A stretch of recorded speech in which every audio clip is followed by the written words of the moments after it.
All right, so this video was recently brought to my attention. Shout out to Joe from the Chatbot Builders Facebook group. But basically, Forrester, if you don't know who Forrester is, they put on a decent amount of research and, write reports and blog posts about emerging technologies here. So feel free to go look at all of the stuff that they've got on the Forrester website if you're interested. But CNBC recently interviewed David Trog, which is one of the VPs from Forrester, as well as Bank of America's head of tech. So I wanted to listen to this video with you guys and kind of provide my thoughts here. You can see the title, Bullish About the Future of Chatbots, which is music to my ears. So let's take a listen here. Welcome back to Power Lunch. From online retailers to search engines to your personal banking app. Chatbots everywhere all the time. I like that headline. Chatbots now seem to be everywhere, offering users help. In fact, more than 2/3 of U.S. companies have invested in chatbots already, with many interested or planning to do so in the near future, according to research by Forrester. But that's really telling, right? With the adoption curve, right? Because as this technology becomes more and more available, right, these chatbot builders have lowered the bar to entry, right? Chatbots have been around for a decade plus, and you have your big boys like Verizon and Expedia and AT&T, that built out these Wamadyne customer service chatbots, 10 plus years ago. But what did it take, right? It was a huge development cost, right? It cost millions of dollars because you had all of these developers that had to handle all of this from scratch, and each one of these employees, you got to pay a salary, pay benefits and health insurance and 401ks. So the cost to build was really high, but they had so much customer service because that's really the entire business, right? For a phone company or a travel company, it's all customer service. So even though they had to invest millions of dollars to build these chatbots from scratch, it was worth it, right? But now the cost to build has gone down significantly thanks to these LLMs and these chatbot builders. That means that every business can kind of get in the game, right? Because the ROI, you hit that really, really quick. The same study found that users actually don't like them, with only a small fraction turning to chatbots for assistance on a regular basis. I think this number will go up as chatbots continue to get improved upon, right? Because one of the things that happens with this lower barrier of entry, right? Anybody and their brother can come and start building chatbots and start to sell them, right? So you're going to get a wide disparity on quality, which is going to result in some negative user interactions for sure. Joining us now is David Trog, Vice President and Principal Analyst at Forrester, who conducted the research, and Nikki Katz is Head of Digital at Bank of America. She's in charge of development of its virtual assistant, Erica. Get it? Bank of America. That's actually well-liked, allegedly, by users. David, I wonder... I wonder if we can take a look at Erica after this. This depends, doesn't it? Like whether a chatbot is good or not, who has to interact with the chatbot? It seems like a lot lately, it's actually a customer service person, either in store or in a call center, who's getting smarter off of a chatbot, and the customer never has to interact with them. But sometimes customers do.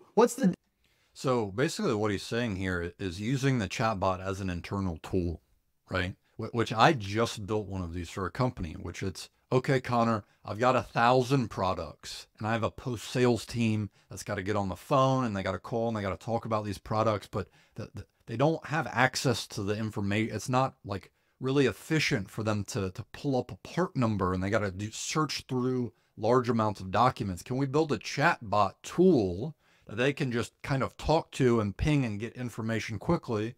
Oh, here's a diagram of, this particular, product line. So using this as an internal tool to increase efficiency is really powerful, I think. Instead of, it's not even just necessarily like replace your entire customer service team with a chatbot. It's let's give a tool that empowers our customer service team to get to that answer, in a much quicker timeline. So I definitely think this is a great idea for businesses. Difference in outcomes there.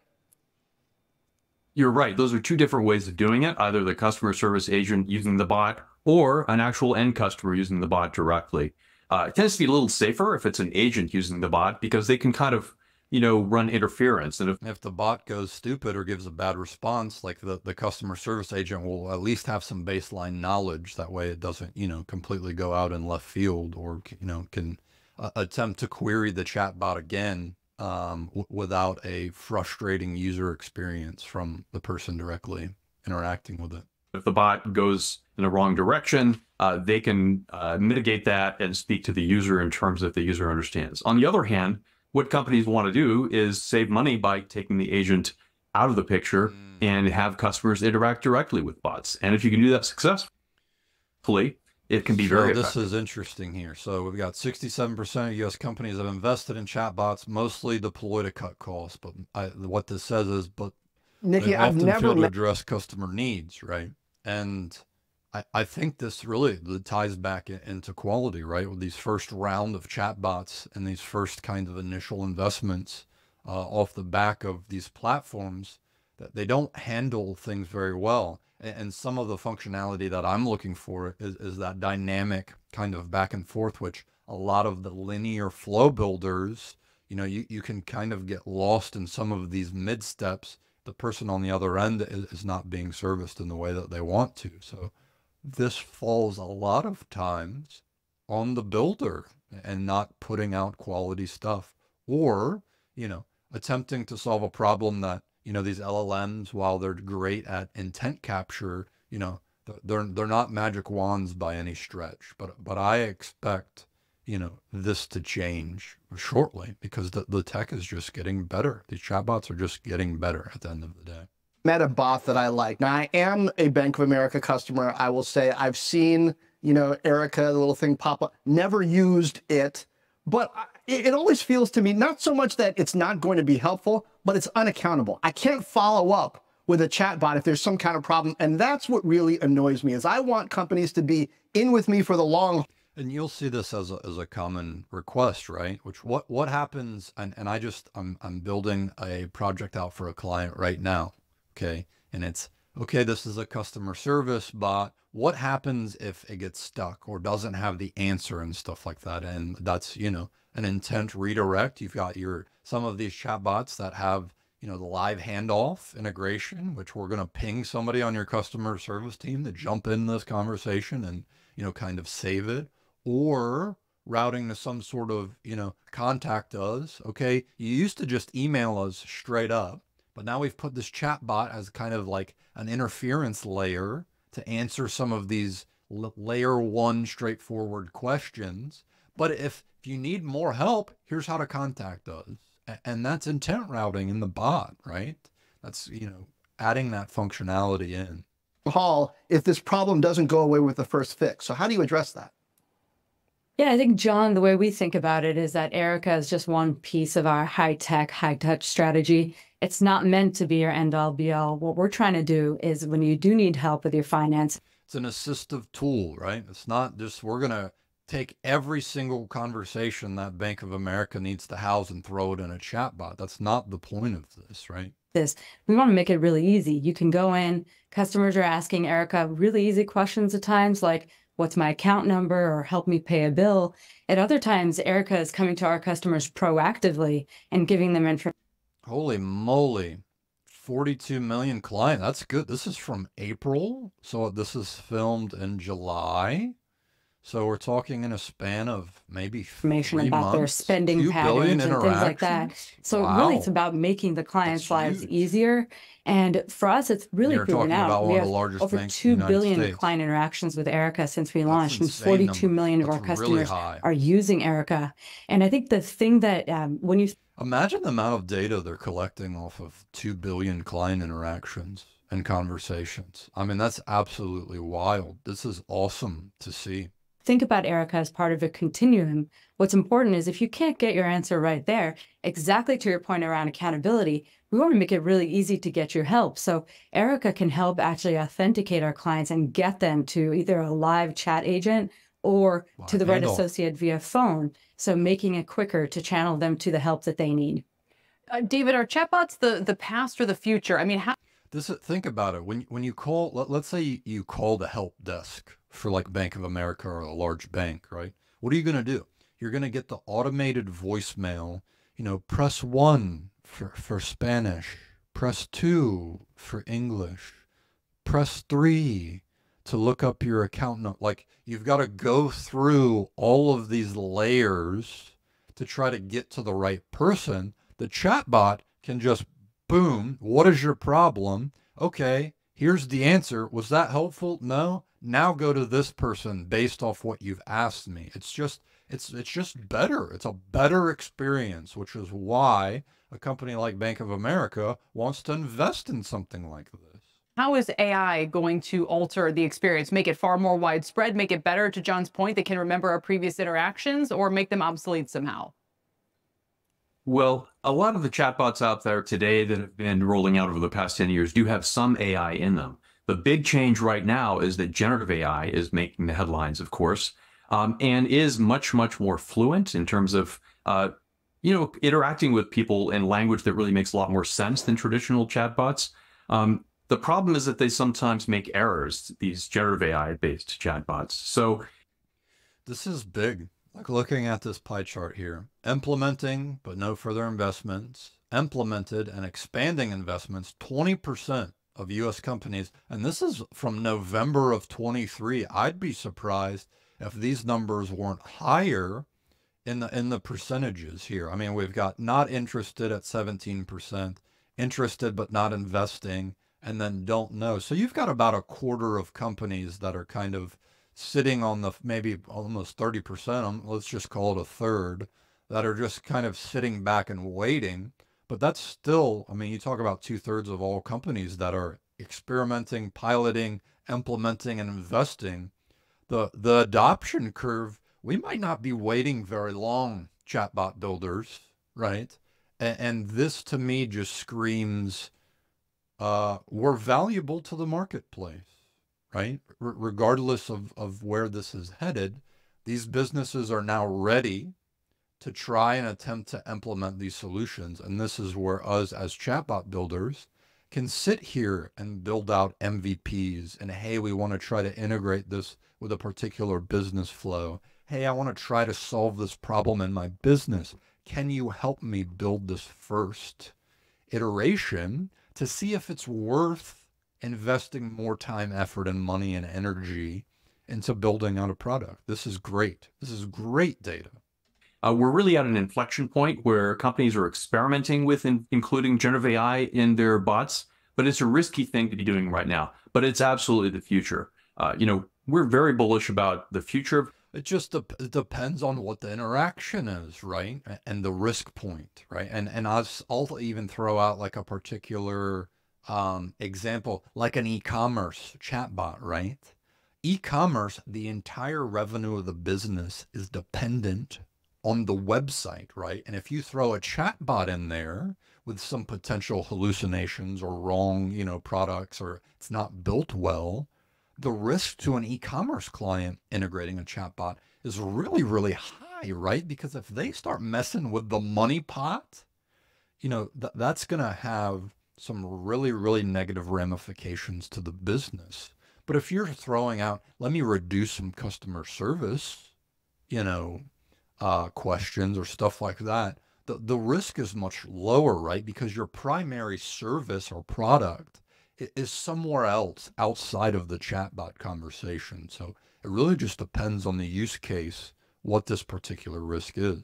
Chatbots, but we're really at the beginning right now. A lot of people are... You hear it? My man David, we're at the beginning. For all of you that are like, oh, I don't know if I want to do this, or, it seems to be everybody's building chatbots, or like, where dissatisfied with chatbots, a lot of users, and it's understandable because a lot of them are not that great, but we're really just at the first or second floor of, a 100-story skyscraper, and generative AI is eventually going to make that much, much skyscraper. David just said it. Chatbots going to the moon. I like this guy.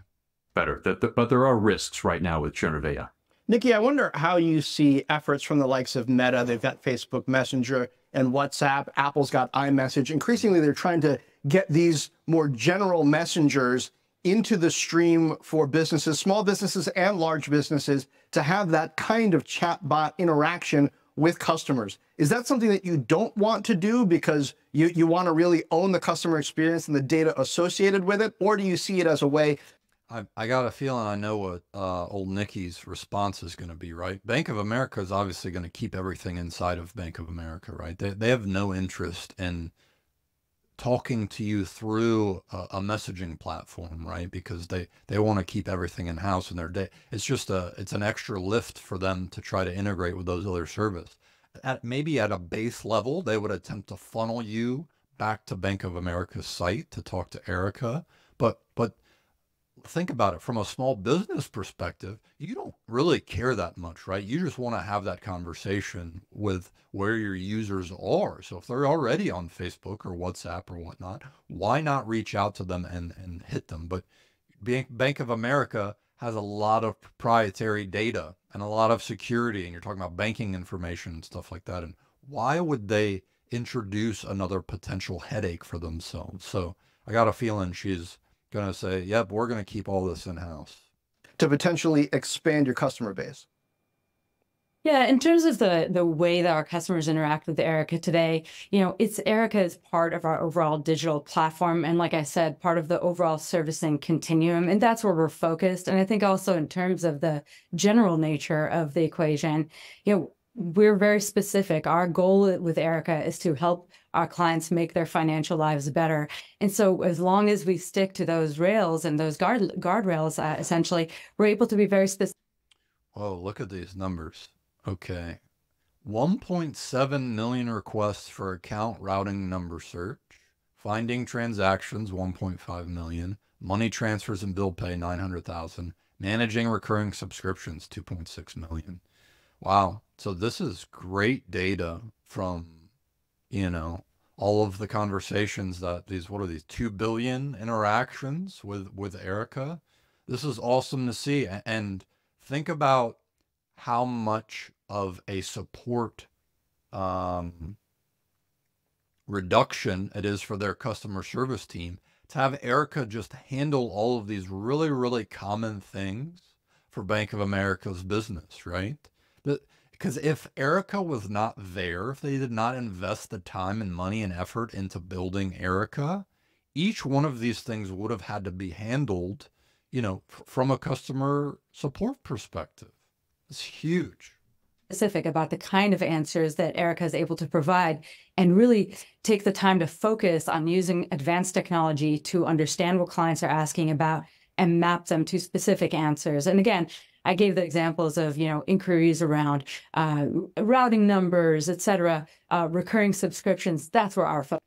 So this 12 billion in Bank of America's tech investments and new initiatives in this year, just 3.8 billion.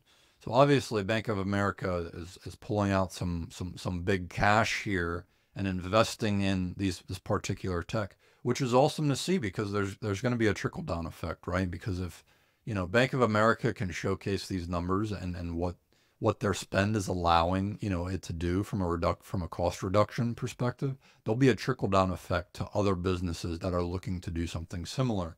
Now, obviously, where is that 3.5 billion or 12 billion being allocated?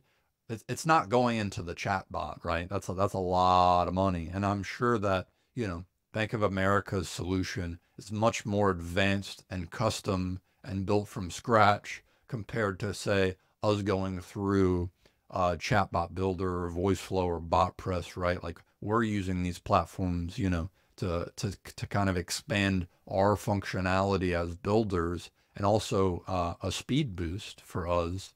But Bank of America, they don't need to play with us. Focus is. Okay. Sounds like B of A is in an exclusive chatbot relationship with Erica. Nikki, thank you. David Trog, thank you as well. Well, that's cool. I'm glad that John sent that out to me. Turning now to more news on the pharmacy benefits. Sorry, what do we got? Can we look at Erica? Bank of America.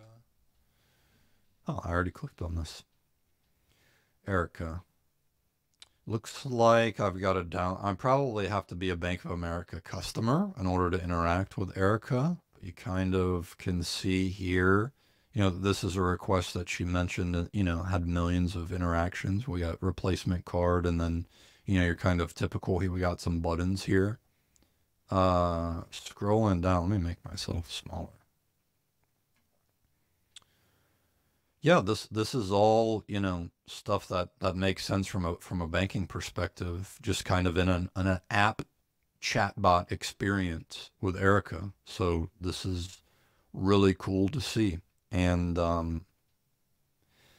this was it was a good video, and I agree with Forrester and David's, thoughts on this. This is just the beginning, because we're going to continue to build out functionality and solutions, and then kind of all of these all of these fringe cases of people running into issues and getting frustrated.